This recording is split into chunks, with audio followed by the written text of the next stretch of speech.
Hey y'all, this is Kimbu York, and I'm here to ask you, who are you writing? I'm Kimbu, the host of the Author Alchemist podcast. I'm bringing my years of experience as both a fan fiction writer and a professionally published author to the problem we all love to hate, the act of writing.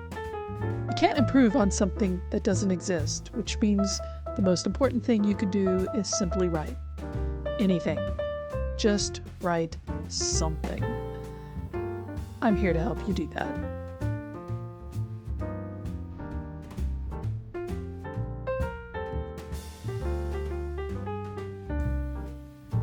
Welcome back to the Author Alchemist podcast. I think technically this is episode 25, but astute listeners, if there are any, will notice that there's been a slight change of format.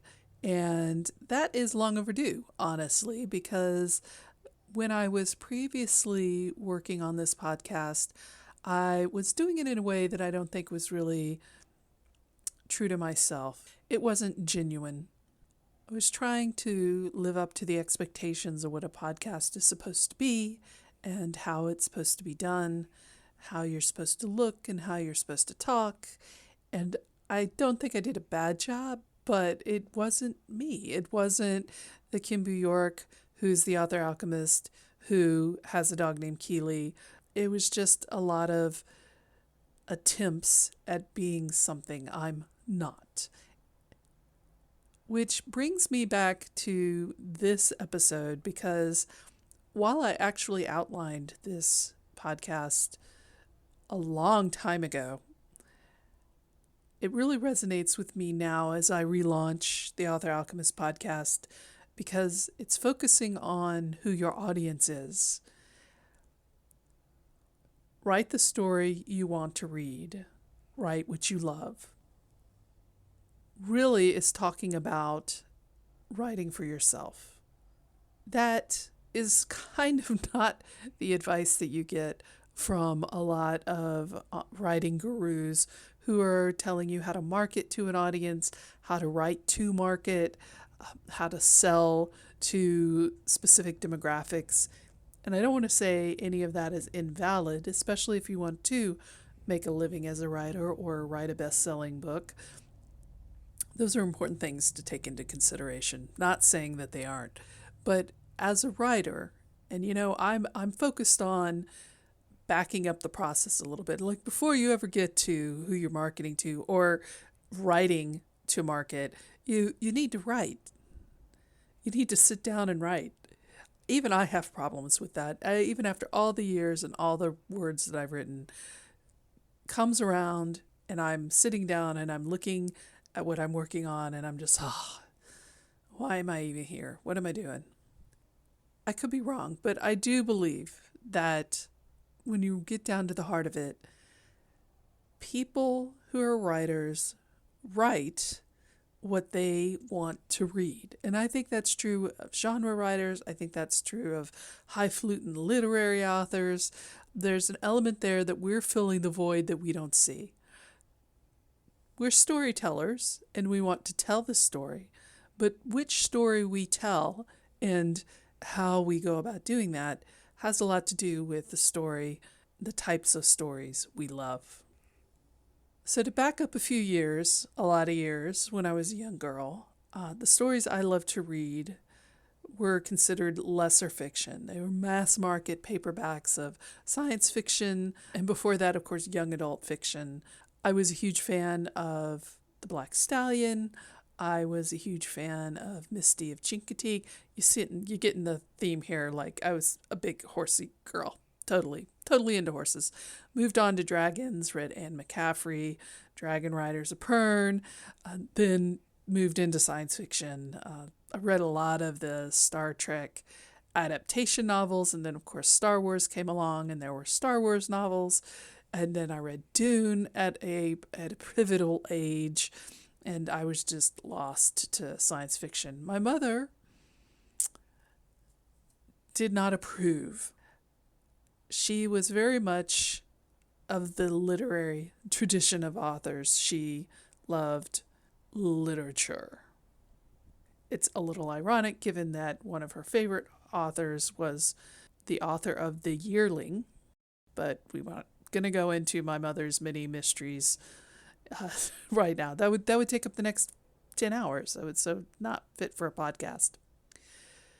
So I was obsessed with science fiction, and honestly, no one should be surprised, certainly given the tone of my courses out from fanfic and the secrets of a beta reader, that my love was realized in the form of fan fiction. Now, of course, this was fan fiction in 1978, 79, so my fan fiction was in spiral-bound notebooks, handwritten, not shared with anybody. I'm sure if the internet had been around, I would have been the precocious 10 to 12-year-old sneaking online and joining forums and communities I was way too young to be a part of. But I didn't have that options. I had spiral-bound notebooks, and one of my first ones that I wrote in was for a Star Wars fan fiction with a Mary Sue character who was Luke Skywalker's sister, who was a secret Jedi. And yes, I'm still proud of the fact that I kind of called it for the series of Luke and Leia, even though I made up a separate character. I didn't realize Leia was a sister. We won't go into that anyway.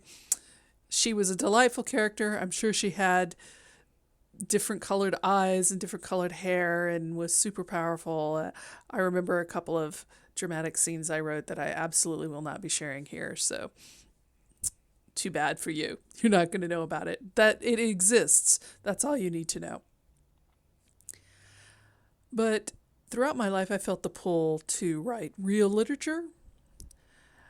And I even hate saying that term because what is real literature? But obviously it was the influence of my mother and society around me. When you are a child who has a talent, and I'm not saying I was talented, I was certainly driven to write. And it was one of the few things that my mother really approved of me doing in excess. So I wrote a lot. And if I had talent, it was pulled out by the fact that I was writing all the time. If I didn't have talent, then I've hidden that fact by the fact that I was writing all the time. Nature, nurture, we're not going to start that argument here either. But I wasn't Edith Wharton. And I'm sure that's a funny one to compare myself to, but the Viraga series was the classics literature series that my mother kept in the house. Second wave feminist, very pro-female writer, woman, right, women's history, women spelled with a Y, the whole 9 yards. And so, Edith Wharton and Jane Austen were the standards to which my mother held most writer, and Flannery O'Connor. That group of women writers, the classics, and that wasn't me. I didn't even come close to that. So I wrote my little science fiction stories, my secret fanfic that I hid from my mother, and I'm pretty sure she knew existed. I don't know if my mother went and actually read my journals. She's not alive for me to ask, and honestly, I'm not sure I would want to know, even if she was. Nonetheless, I was haunted by shame, embarrassment, fear of judgment, fear of failure of not living up to my potential to be a, groundbreaking literary author. But here's the thing. Fiction is bigger than any genre.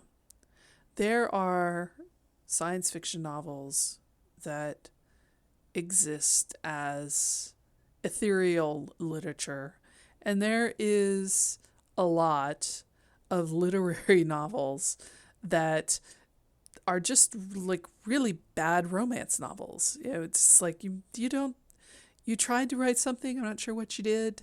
It's really pretty language, but you didn't make it. And of course there's going to be opinions back and forth about which one is which forever. Right? Like forever. It's just people are gonna argue that. But there are many genre-bending, genre-breaking, genre-elevating authors out there. And furthermore, there are many authors who just write good stories. They may not be, the Dos Passos to be remembered forever, but they are writing stories that people enjoy and that they want to read. Which circles back around to my point of writing what you love to read. Because if you're constantly trying to live up to an ideal that someone else has imposed upon you, then writing becomes drudgery, writing becomes painful, and you're not writing what you feel called to write. You need to get back in touch with that. You need to get back in touch with what are you reading. And admittedly, there may be a lot of things that you read that you don't want to write. I personally read a lot of nonfiction books. I really enjoy nonfiction history, archaeology, some sociology, some science books, just, kind of all over.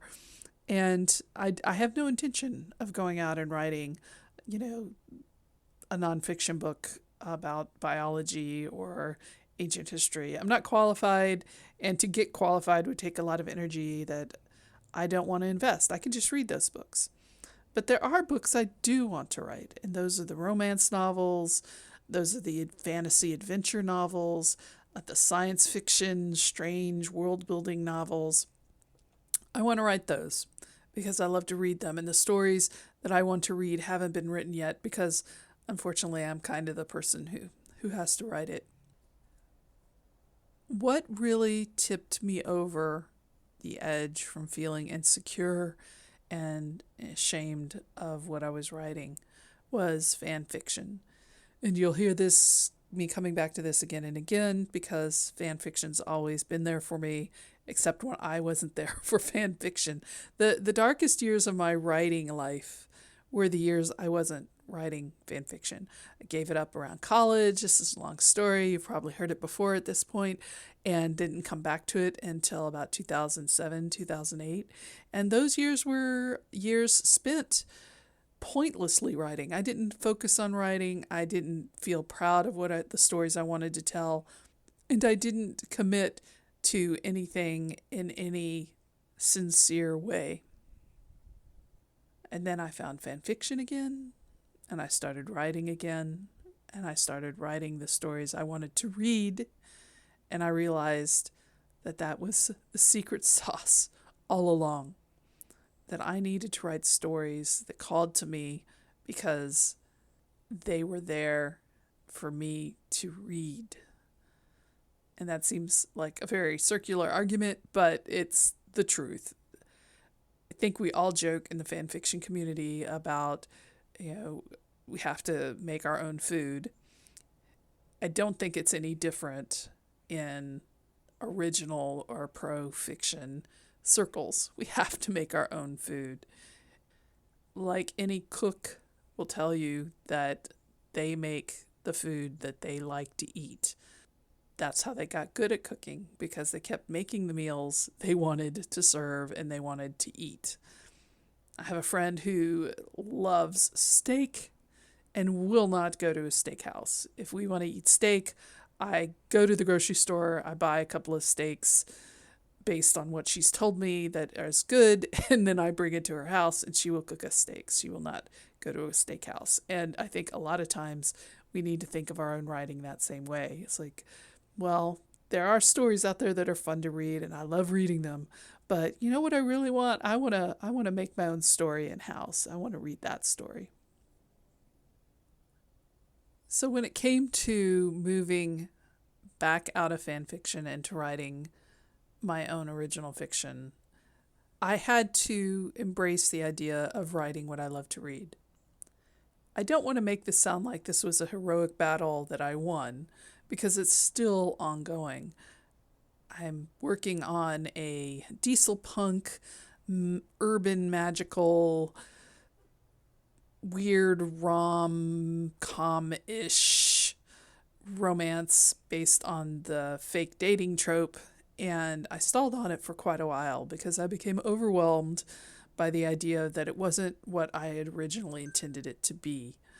And then I realized that I wasn't writing the story I wanted to read, I wasn't writing the story I wanted to tell. I was writing the story that I thought was supposed to appeal to readers.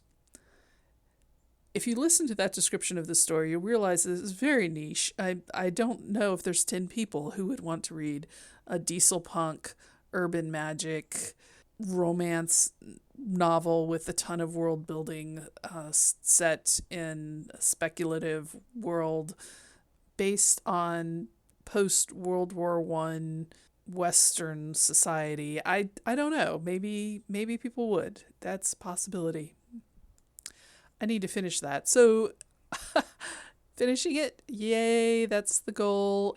I'm here to share my own trials and tribulations with you of writing what I love to read. And this is one of those cases where I've still had to fight that battle going on years now. Wish I could promise you that you could just do it once and get it over with, but you can't. The point is to keep trying. Keep writing. Even if you can't write every day, even if you can only write 50 words at a time or 10 words at a time, the point is just to keep going and to keep telling that story because, my friend, you are here to make your own food. I'm here to help you. So let's do it. Let's sit down and get some writing done. Thanks for spending time with me today. I'm glad to be back. Go have a great week full of creativity and fun. Thanks for listening to me ramble on about writing here on the Author Alchemist podcast. I'm Kimber York, and I hope this episode has helped clear away the cobwebs from your inspiration.